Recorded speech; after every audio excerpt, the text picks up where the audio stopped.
ત્યારે તહેવારોની સિઝન શરૂ થઈ રહી છે અને કંપનીઓ ઘણા આકર્ષક ઓફર સાથે બજારમાં તેનો દબદબો બનાવી રહી છે। ત્યારે અત્યારે આપણી સાથે વાતચીત કરવા માટે જોડાઈ રહ્યા છે બજાજ इलेक्ट्रिकलના सीएमडी शेखर बजाज। स्वागत है सर सीएनबीसी बाजार में। सबसे पहले तो ये जानना चाहेंगे कि इस बार की फेस्टिवल सीजन में ऑनलाइन शॉपिंग का भी बहुत बड़ा हम देखें तो एक कंट्रीब्यूशन देखने को मिल रहा है। किस तरह की सिचुएशन आप यहाँ पे अभी देख रहे हैं, ऑनलाइन और ऑफलाइन जो स्ट्रेटेजी है वो क्या रहेगी इस फेस्टिवल में आपकी?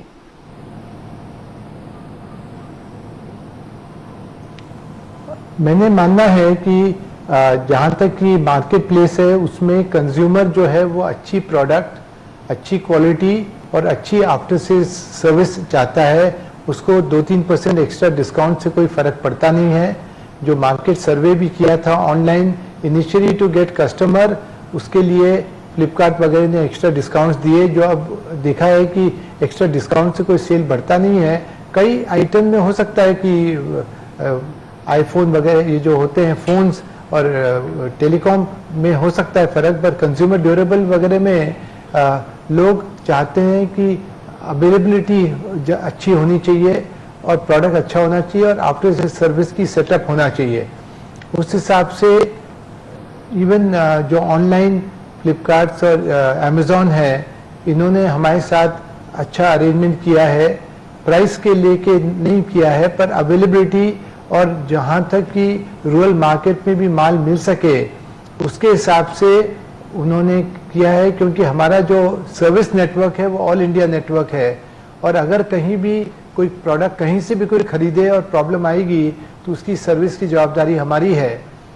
तो इसलिए वो लोग ने देखा कि जो कंपनियां हैं जो जिनके पास सर्विस सेटअप नहीं है उनका माल वो सस्ते में लेके बेचते हैं, तो प्रॉब्लम आती है तो सब फ्लिपकार्ट के ऊपर आके चिल्लाते हैं कि कितना तुम रद्दी प्रोडक्ट दिया हुआ है। और इस हिसाब से ऑनलाइन में मैं आगे अच्छी बढ़ोतरी देख रहा हूँ।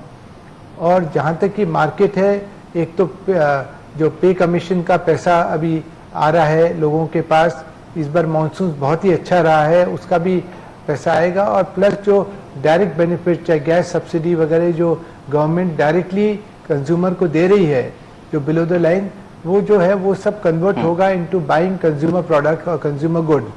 तो उसके कारण मैं सोचता हूँ कि डबल डिजिट ग्रोथ तो क्लियरली दिख रही है अक्टूबर दिसंबर क्वार्टर के लिए।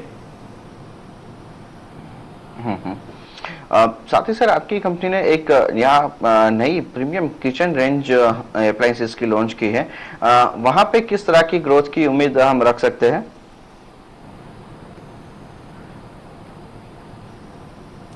ये जो है ये बहुत लिमिटेड कस्टमर्स होंगे जो इसको लेंगे। हमने इनिशियली जो विटामिन जूसर बोलते हैं या स्लो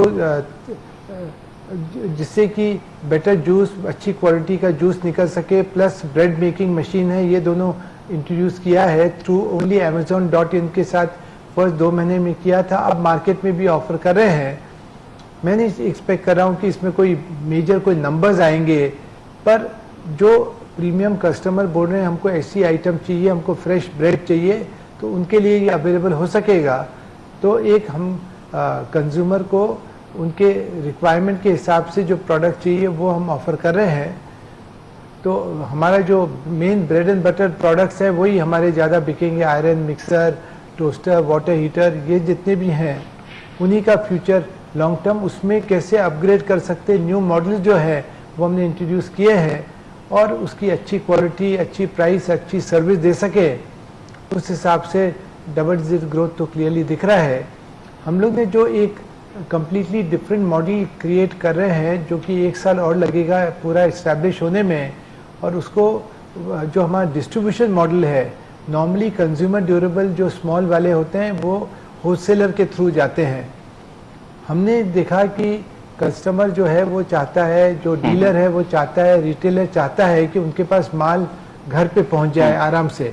तो उस हिसाब से डिस्ट्रीब्यूशन मॉडल जो FMCG कंपनियां हैं, हिंदुस्तान लीवर्स और प्रॉक्टर गैम्बल वगैरह कर रही है, उस तरह से हम बजाज इलेक्ट्रिकल्स में first time consumer durable products को हम FMCG मॉडल के हिसाब से उनको अवेलेबल करेंगे। एवरी वीकली बेसिस पे हर डीलर के पास आके और उनको जो आयरन, टोस्टर, मिक्सी कोई भी चीज़ चाहिए वो उनको उपलब्ध कर सकेंगे, ये हमारी कोशिश है। उसके कारण होलसेलिंग को हमको बंद करने के कारण कुछ सेल का लॉस टेम्पररी होता है और उसके लिए जो ग्रोथ दिखनी चाहिए वो नहीं आ रही है, पर हमको मालूम है कि लॉन्ग टर्म में यही तरीके से ग्रोथ आएगी, तो इसलिए शॉर्ट टर्म हिट लेने की हमारी मेंटली तैयारी है। तो इसलिए अगर ग्रोथ नहीं दिख रही है तो उसके बारे में जो कस्टमर हैं, जो इन्वेस्टर है, उनको चिंता करने की जरूरत नहीं है कि क्यों ग्रोथ नहीं आ रही है, क्योंकि ये स्ट्रेटेजिक डिसीजन है कि हमको होलसेलिंग के बदले डिस्ट्रीब्यूशन पे जाना है। ओके, बहुत बहुत शुक्रिया सर, यहाँ पे वक्त निकाल के हमारे साथ जुड़ने के लिए और ये सारी इन्फॉर्मेशन शेयर करने के लिए। तो આ વખતે ફેસ્ટિવ સિઝનમાં હોમ એપ્લાયન્સીસ કંપનીઝની અત્યારે શું તૈયારી છે અને સાથે જ આપણે અહીંયા બજાજ ઇલેક્ટ્રિકલ્સના સીએમડી પાસેથી એમના સ્ટ્રેટેજી અને પ્લાન વિશે ચર્ચા કરી। આ સાથે હવે સમાચારમાં આગળ વધીએ તો ઇન્ડોકો રેમેડીઝ